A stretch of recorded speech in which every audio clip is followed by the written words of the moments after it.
Voyager pour des missions de mise en service peut parfois ressembler à une aventure, mais avez-vous déjà été confronté à une situation si absurde que vous avez envisagé de tout arrêter? Aujourd'hui sur Yop Robotics, je vais partager avec vous l'une de mes anecdotes de voyage les plus insolites vécues en pleine pandémie en 2021. Entre tests, coco, vols retardés et quarantaine forcée, ce jour-là, j'ai sérieusement pensé que les voyages ne m'intéressaient plus du tout. Restez donc avec moi pour découvrir cette histoire incroyable et les leçons que j'en ai tirées.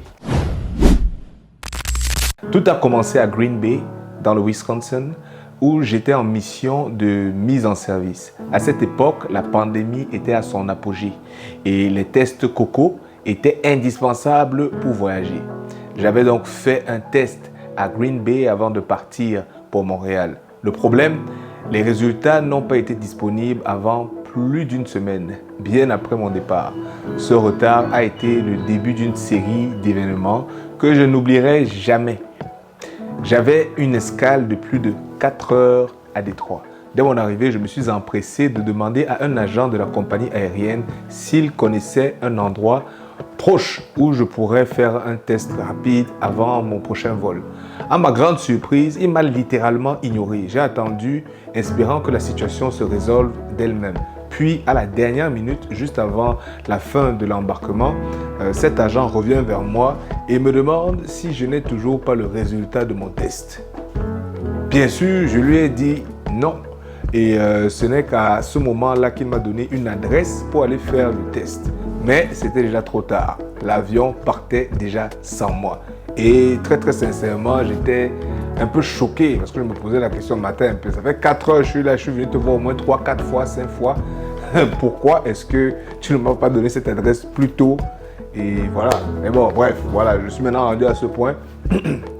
Et donc maintenant, il fallait aller de l'avant. Donc après avoir finalement réussi à faire le test, je retourne à l'aéroport. Mais le vol pour Montréal était déjà parti, comme je l'ai dit.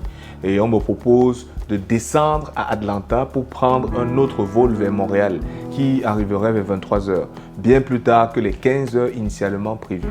Épuisé mais sans autres options, j'ai accepté le deal. Mais ce n'était pas encore la fin de mes péripéties. À mon arrivée à Montréal, il y avait une quarantaine obligatoire de 3 jours en attendant les résultats d'un autre test. J'étais debout depuis 3 heures du matin pour préparer ce voyage. Et je peux vous assurer que ce jour-là, je me suis dit, ça y est, ça suffit, c'est bon pour moi là. Les voyages ne m'intéressent plus du tout. Mais bon, c'était passager, surtout avec le contexte mondial extraordinaire de l'époque. En passant, n'oubliez pas de vous abonner et d'activer la cloche de notification si ce n'est déjà fait. Si vous trouvez cette vidéo utile et que vous pensez qu'elle mérite plus de visibilité, n'hésitez pas à la partager à d'autres personnes qui pourraient en tirer de la valeur. D'ailleurs, avez-vous déjà vécu une expérience de voyage aussi stressante que celle-ci? Partagez vos histoires dans les commentaires, je suis curieux de les découvrir. Quelles leçons tirer de cette expérience? Tout d'abord, la patience et la flexibilité sont essentielles en mission, surtout en période de crise mondiale. Les imprévus peuvent survenir à tout moment et il est crucial d'être préparé mentalement à gérer ces situations. Ensuite, la communication est clé. Ne jamais hésiter à demander de l'aide et insister si nécessaire. Parfois, il faut savoir prendre du recul. Ce jour-là, j'étais épuisé et frustré.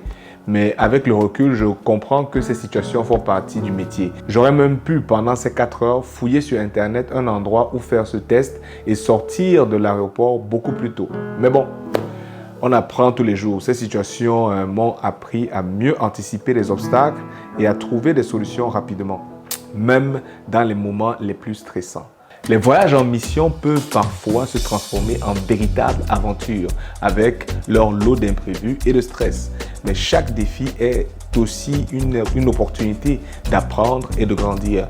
Si vous souhaitez en savoir plus sur comment gérer les défis dans vos projets d'automatisation, je vous invite à regarder cette vidéo où nous discutons des projets qui dérapent et comment les remettre sur les rails. Cliquez juste ici pour la visionner et assurez-vous que votre prochain projet soit un véritable succès, tant sur le plan professionnel que personnel.